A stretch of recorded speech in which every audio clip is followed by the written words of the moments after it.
दोस्तों, mutual fund में एक लमसम इन्वेस्टमेंट लॉन्ग टर्म में हमें कितना बड़ा और कितना गुना कॉर्पस तैयार करके दे सकता है, आज हम इसी का एक छोटा सा कैलकुलेशन इस वीडियो में देखेंगे और समझेंगे। समझने के लिए हम लेंगे 6.5 लाख रुपए का एक लमसम अमाउंट और देखेंगे कि 25 साल में म्यूचुअल फंड हमें कितना बड़ा और कितना गुना कॉर्पस तैयार करके दे सकता है। साथ ही साथ हम इन्फ्लेशन एडजस्टमेंट करने के बाद वैल्यू भी देखेंगे और कितना गुना इन्फ्लेशन बढ़ेगा ये भी साथ साथ देखते चलेंगे। तो चलिए लैपटॉप स्क्रीन पर चलते हैं और डिटेल में समझते हैं। तो ये देखिए हमारा एक्सेल सीट रेडी है। यहां पर हम लमसम अमाउंट ले लेते हैं 6.5 लाख रुपए।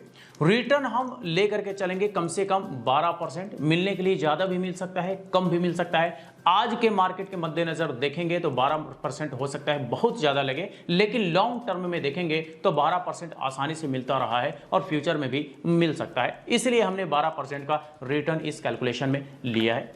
ड्यूरेशन हमें देखना है कि 25 साल में कितना कॉर्पस तैयार हो सकता है। तो 25 सालों तक का कैलकुलेशन हम यहां पर देखने वाले हैं। कितना रिटर्न बनेगा, कितना टोटल कॉर्पस बनेगा, सारा कुछ हम यहां पर देखेंगे। इन्फ्लेशन भी हम साथ साथ लेकर के चलेंगे 5% के रेट पे और देखेंगे कि इन्फ्लेशन एडजस्टमेंट करने के बाद हमारा फ्यूचर जो अमाउंट बनेगा उसका क्या वैल्यू रहेगा और कितना गुना इन्फ्लेशन बढ़ेगा, सारा कुछ हम साथ साथ देखते चलेंगे।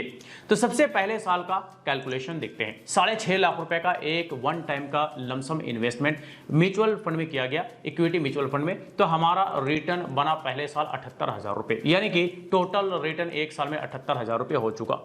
टोटल फंड की बात करें तो एक साल में 7,28,000 रुपए यहां पे बनता दिख रहा है, जो कि मल्टीपल्स है 1.1, यानी कि हमारे टोटल इन्वेस्टमेंट के मुकाबले टोटल फंड जो है वो 1.1 गुना बनता दिख रहा है एक साल में।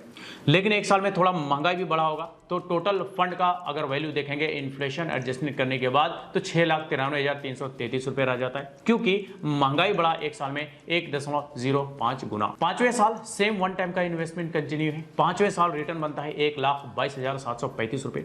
टोटल रिटर्न 5 साल में बनता दिख रहा है 4,95,522 रुपए।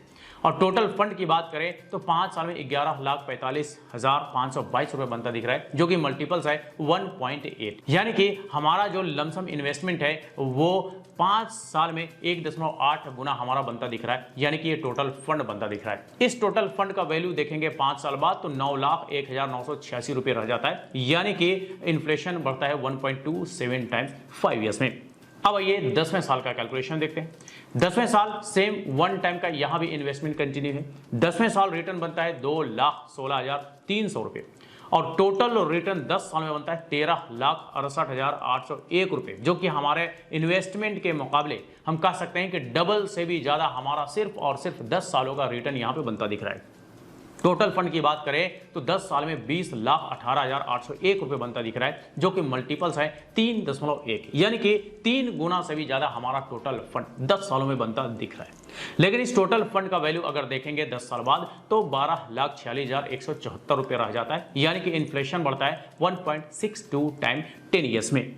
अब आइए 15वां साल देखते हैं। 15वां साल देखिए सेम वन टाइम का इन्वेस्टमेंट कंटिन्यू। 15वां साल रिटर्न बनता है 3,81,195 रुपए। टोटल रिटर्न बनता है 15 सालों में 29,07,818 रुपए और टोटल फंड 15 सालों में बनता दिख रहा है 35,57,818 रुपए, यानी कि मल्टीपल्स है 5.5, यानी कि हमारा जो टोटल फंड है ये 5.5 गुना बनता दिख रहा है 15 सालों में। लेकिन इस टोटल फंड का वैल्यू देखेंगे इन्फ्लेशन एडजस्टमेंट करने के बाद तो 17,18,753 रुपए रह जाता है, यानी कि इन्फ्लेशन बढ़ता है 2.07 टाइम्स 15 सालों में। अब अगर 15 साल में महंगाई डबल से भी ज्यादा हो रहा है तो फिर हमारा जो टोटल फंड बनने वाला है उसका वैल्यू आधा से भी कम हो जाएगा, जैसा कि आप यहां पर देख सकते हैं। अब आइए 20वें साल का कैलकुलेशन देखते हैं। 20वें साल में सेम इन्वेस्टमेंट कंटिन्यू है। रिटर्न बनता है 20वें साल 6,71,795 रुपए, जो कि इन्वेस्टमेंट के मुकाबले कहीं ज्यादा सिर्फ और सिर्फ 20वें साल का यहां पर रिटर्न बनता दिख रहा है।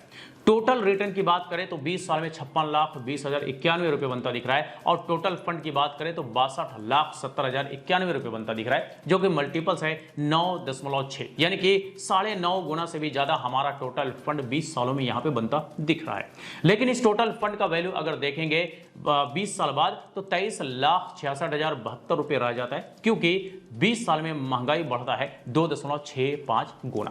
अब आइए आखिरी यानी कि 25वें साल का कैलकुलेशन देखते हैं। 25वें साल भी सेम इन्वेस्टमेंट कंटिन्यू है। रिटर्न बनता है 25वें साल 11,83,933 रुपए। टोटल रिटर्न बनता है 25 साल में 1,04,42,000। जी हां, 1 करोड़ रुपए से भी ज्यादा का रिटर्न सिर्फ और सिर्फ 25 साल में यहां पे बनता दिख रहा है। यानी कि करोड़पति सिर्फ और सिर्फ रिटर्न से ही बन जा रहे हैं। अगर हम इन्वेस्टमेंट को मिला दें तो इन्वेस्टमेंट प्लस रिटर्न दोनों को मिला करके हमारा टोटल फंड जो है वो 1,10,50,042 रुपए यहां पे बनता दिख रहा है 25 सालों में, जो कि इन्वेस्टमेंट के मुकाबले 17 गुना हमारा ये टोटल फंड 25 साल में बनता दिख रहा है। अब इस टोटल फंड का वैल्यू अगर देखेंगे 25 साल बाद तो 32,69,243 रुपए रह जाता है। यानी कि इन्फ्लेशन बढ़ता है 25 सालों में 3.38 गुना। तो दोस्तों ये हमने 25 सालों तक का यहां पे कैलकुलेशन देखा और समझा कि मात्र 6.5 लाख रुपए का एक लमसम इन्वेस्टमेंट किया जाए इक्विटी म्यूचुअल फंड में और 12% का अगर एवरेज रेट ऑफ रिटर्न से रिटर्न हमें हर साल मिलता जाए तो फिर जो है 25 साल में हमें 1 करोड़ रुपए से भी ज्यादा का कॉर्पस तैयार होकर के मिल सकता है। यानी कि म्यूचुअल फंड हमें 25 साल में करोड़पति बना सकता है। मल्टीपल्स की बात करें तो 17 गुना से भी ज्यादा हमारा यहां पे टोटल फंड बनता दिख रहा है 25 सालों में। अब ये जो टोटल फंड बना है 1 करोड़ रुपए से भी ज्यादा 12% का एवरेज रेट ऑफ रिटर्न मिलेगा तो ही बनने वाला है। अगर एवरेज रेट ऑफ रिटर्न 12% से ज्यादा मिल जाए तो फिर हमारा ये जो टोटल फंड है ये और भी ज्यादा हो सकता है। और अगर एवरेज रेट ऑफ रिटर्न 12% से कम मिला तो फिर हो सकता है कि ये टोटल फंड और भी कम हो सकता है। तो मिला जुला करके हमारा जो एवरेज रेट ऑफ रिटर्न है उसी से डिसाइड होगा कि हमारे को कितना रिटर्न बनने वाला है और हमारा टोटल फंड कितना होने वाला है। लेकिन अगर 12% का एवरेज रेट ऑफ रिटर्न मिलता रहा तो फिर कुछ फिगर ऐसा ही होगा रिटर्न का और फंड का भी। ठीक है, तो ये तो हमने यहां पे कैलकुलेशन देखा और समझा कि कितना टोटल फंड बन सकता है और कितना गुना बन सकता है 25 सालों में। सारा कुछ हमने देख लिया, साथ साथ इन्फ्लेशन भी देखा और इन्फ्लेशन कितना गुना बढ़ने वाला है सारा कुछ हमने देखा। अब एक चीज और जान लीजिए कि ये जो हमारा टोटल फंड 1,10,50,042 रुपए 25 साल में यहां पे बनता दिख रहा है, दरअसल ये इन हैंड अमाउंट नहीं होता बल्कि इसमें से कुछ कटौती होता है। कटौती क्या क्या चीजों को होता है इसके बारे में जान लीजिए। टैक्स वगैरह भी इसमें होता है।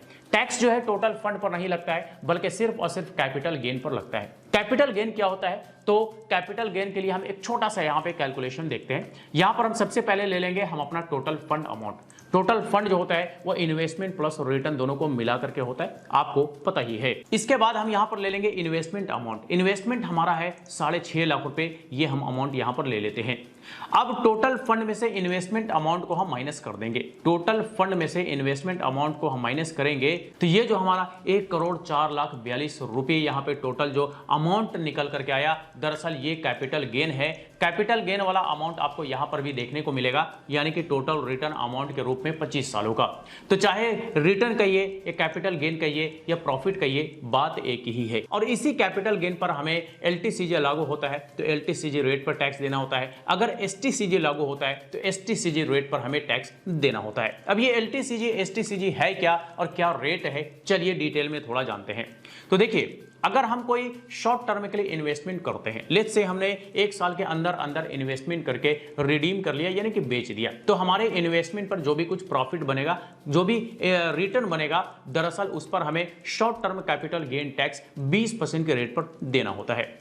और अगर हम कोई लॉन्ग टर्म के लिए इन्वेस्टमेंट करते हैं, लेट्स से 1 साल से ज्यादा समय के लिए इन्वेस्टमेंट किया, चाहे वो 2 साल 5 साल 10 साल 20 साल 25 साल, जितना लंबे समय तक के लिए इन्वेस्टमेंट किया, हमारे इन्वेस्टमेंट पर जो भी रिटर्न होता है यानी कि प्रॉफिट बनता है, उस प्रॉफिट पर हमें long term capital gain tax 12.5% के रेट पर देना होता है। इसके अलावा हमें एलटीसीजी पर गवर्नमेंट एक बेनिफिट देती है, वो होता है टैक्स में एग्जेम्पशन, जो कि करंटली 1,25,000 रुपए का है। इससे पहले 1 लाख रुपए का था, बीच में गवर्नमेंट ने बढ़ा करके इसे 1,25,000 रुपए कर दिया। हो सकता है फ्यूचर में ये बढ़ करके और भी ज्यादा हो सकता है, 2 लाख 2.5 लाख 3 लाख और यकीनन फ्यूचर में होगा भी, लेकिन फिलहाल 1,25,000 रुपए है तो हम इसी को लेकर के चलेंगे। यानी कि इससे ऊपर का जो भी प्रॉफिट बनेगा उसी पर ही हमें एलटीसीजी टैक्स 12.5% के रेट पर देना होगा। इसके अलावा होता है एक्सपेंस रेशियो होता बड़ा मामूली सा है और हर एक फंड का अलग अलग होता है, तो इसका डिटेल्स आप अपने फंड के डिस्क्रिप्शन में जाकर के चेक कर सकते हैं। इसके अलावा होता है एग्जिट लोड, ये भी हर एक फंड का अलग अलग होता है, होता बड़ा मामूली सा है, कई सारे फंड्स में होता भी नहीं, तो इसका डिटेल्स भी आप अपने फंड के डिस्क्रिप्शन में जाकर के चेक कर सकते हैं। यानी कि ये सारा डिटेल्स आपको आपके फंड के डिस्क्रिप्शन में देखने को मिल जाएगा कि क्या क्या खर्चे हैं और कितना कितना खर्चे हैं। तो दोस्तों ये हमने यहाँ पे एक लमसम इन्वेस्टमेंट का छोटा सा कैलकुलेशन देखा और समझा कि 6.5 लाख रुपए का एक लमसम इन्वेस्टमेंट म्यूचुअल फंड हमें लॉन्ग टर्म में कितना बड़ा और कितना गुना बना करके दे सकता है, सारा कुछ हमने इस कैलकुलेशन में देखा और समझा। तो आई होप कि ये जरूर क्लियर हो गया होगा कि दरअसल म्यूचुअल फंड कैसे लॉन्ग टर्म में हमें एक बड़ा कॉर्पस बना करके दे सकता है। बड़ा कॉर्पस ही नहीं बल्कि जैसा कि हमने यहां पर देखा कि करोड़पति तक बना सकता है अगर पेशेंस के साथ लंबे समय तक इन्वेस्टमेंट को कंटिन्यू रखें। तो बस यही कुछ था आज के इस वीडियो में। इससे रिलेटेड अगर फिर भी कोई सवाल हो, क्वेरी हो, तो आप हमें कमेंट करके पूछ सकते हैं। फिर मुलाकात होती है किसी नई वीडियो के साथ, तब तक के लिए बाय बाय।